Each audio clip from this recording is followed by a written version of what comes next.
Okay. Well, good morning, ladies and gentlemen, to day two of snow.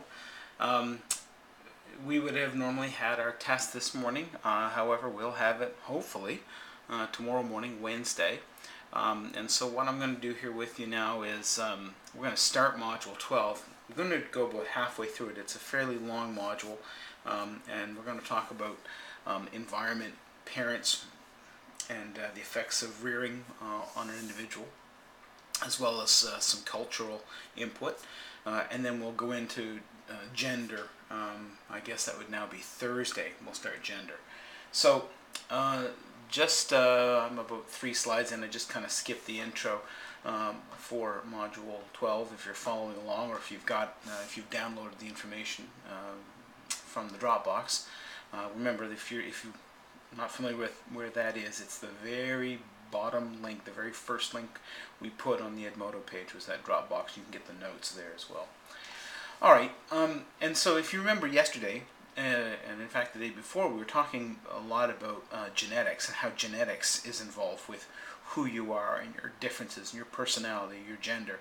And now we're going to talk a little bit more about environment, and we're going to look specifically at parenting and your peer group, and a little bit about culture as well. There's no question that there's an effect. It's not just 100% genetics. I think you picked that up from the last little bit. If we look at some of the studies that have been done, we know that experience challenges brain development. It in fact can enrich it or can impoverish it. One of the experiments done back in the 80s showed that if you took a rat and you raised that rat in a solitary, impoverished environment to a certain age, and then you looked at the brain cells of that rat, they were rather sparse in their dendritic connections, and you can see that there's some synapses here, so some terminal buttons and some dendrites, but they're fairly minimal. If you compare them to a rat that was raised in an enriching environment, you can see there's all kinds of ladders and toys and holes through which they can cross, as well as other rats in the environment.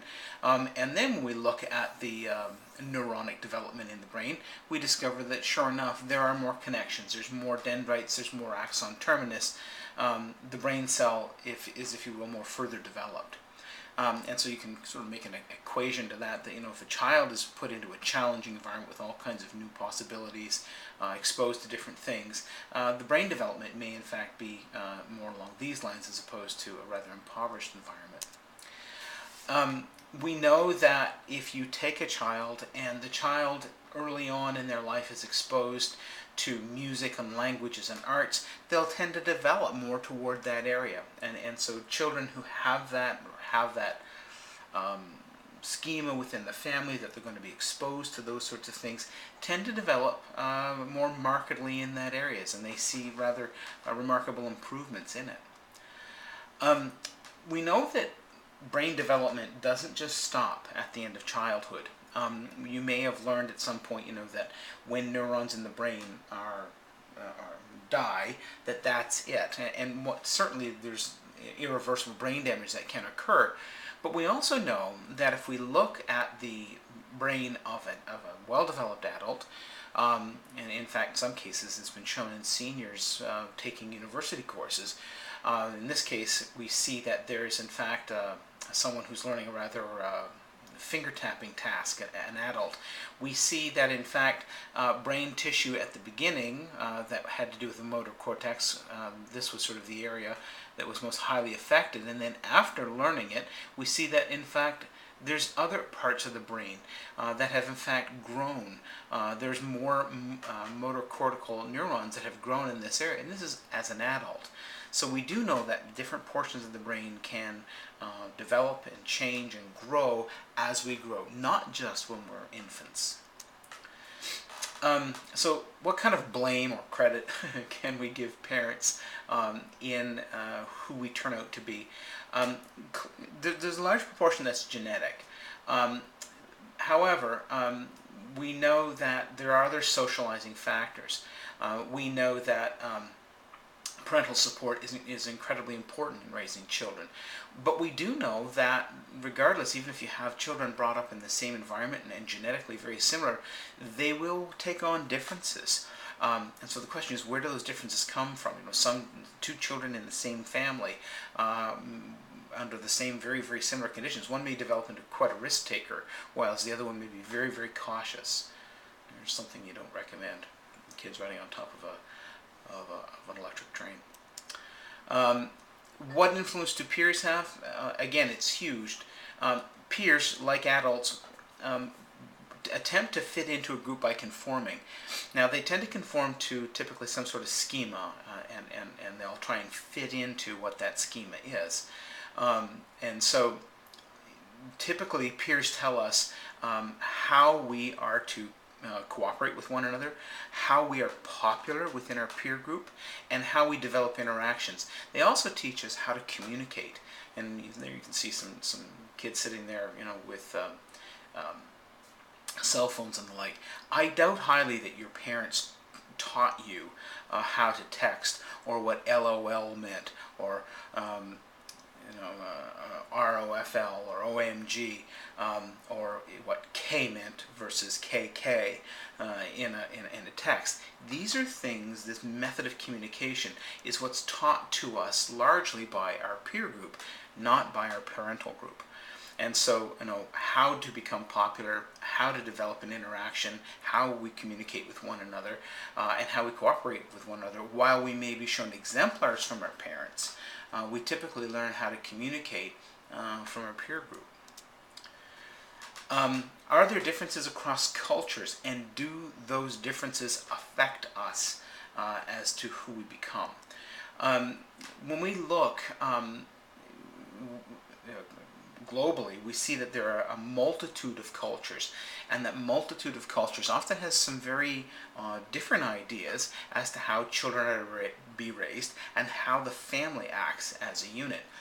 And if you say, well, what exactly is a culture? It is that composition of behaviors, ideas, attitudes, and values, and the traditions that are shared by a group. That culture could be a nation, it could be a continent, or it could just be your family. When we look at different cultures, we see some rather grave differences. Each culture has its own norm, that is, what is acceptable behavior in our culture. In some families, it may be okay to say words that it's not okay to say in other families, or it may be okay to demonstrate yourself if you're angry in a certain way versus not in another family. Similarly, in a nation or a culture, as we would think of it from a national perspective, there are differences. Here you see George Bush walking with a Saudi leader, and they're holding hands. A Saudi leader would never consider meeting a dignitary without taking his hand and leading him off the plane and welcoming him to his country. And if you refused his hand, it would be quite an aside. So here, of course, if George Bush were to walk up the plane and welcome the Saudi prince and hold his hand down, it would be considered rather odd. But you'll notice there's Condoleezza Rice in the background, and her hand is not being held, and that's because she's a woman, and the other dignitary does not want to imply that he's touching a woman, and touching her hand would be not necessarily welcoming a dignitary, but it would be an affront, as though he was being forward with her. And so each country would have its own norms developed by that culture. Cultures also change. There is no question. You can't go very far in our culture today and not discover people talking about how things have changed. And by the way, that discussion about how things have changed hasn't changed either. Aristotle wrote about how things were going to heck because of the new teenagers that were coming up in his time. And so that discussion of variation has not gone away. But we do also see that there are definite changes in our culture over time. Sometimes they become more permissive, sometimes they become more restrictive. It depends upon the era. Those changes cannot be simply attributed to human gene pool, because gene pools change very, very slowly. Cultures, on the other hand, tend to change quite rapidly. And even if you look, let's say, at the time since 9/11, You know, things have changed. Our culture has changed, and what we permit and what we do not permit, and what we can say, and what we cannot say, what we can do and what we cannot do. How does that culture affect the individual? Well, we tend to box cultures in two main groups globally, if we're looking at national cultures or continental cultures. If a culture typically nurtures a person's individual identity, we call it to be an individualist culture. Whereas if it is the group identity which is favored, then we refer to the culture as collectivist. And so collectivist cultures have some advantages over individualistic cultures in some occasions, and individualistic cultures have advantages over collective cultures in other occasions. We'll go through and maybe you can get the idea. I'm just going to kind of dive in on this, and I recommend that if you have your textbook nearby, that you kind of bring this up and look at it a little bit, or go full screen. And so if we look at the concept of the self, in an individualistic culture, it's independent.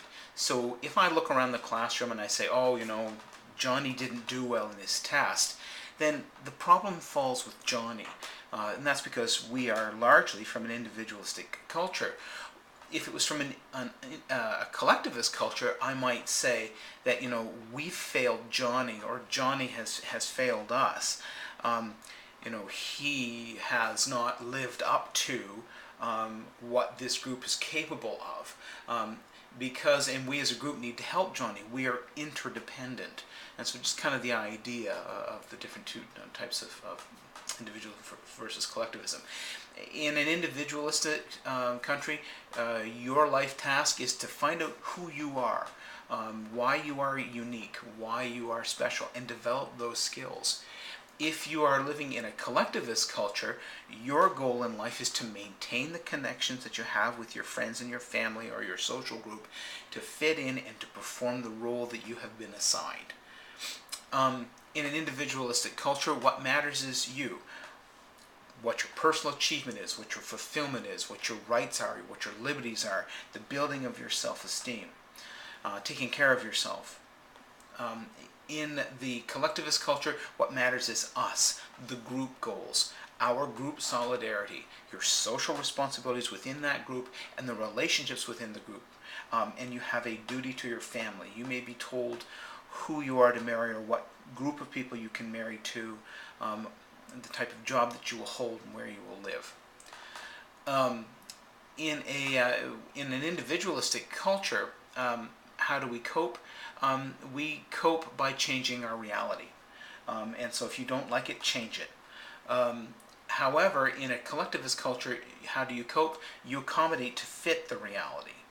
You need to make the adjustments so that you are living within the reality that surrounds you. You're not going to change it.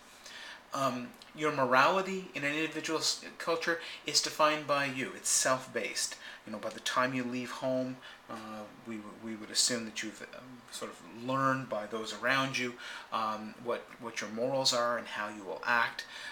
However, your morality in a collectivist culture is duty-based.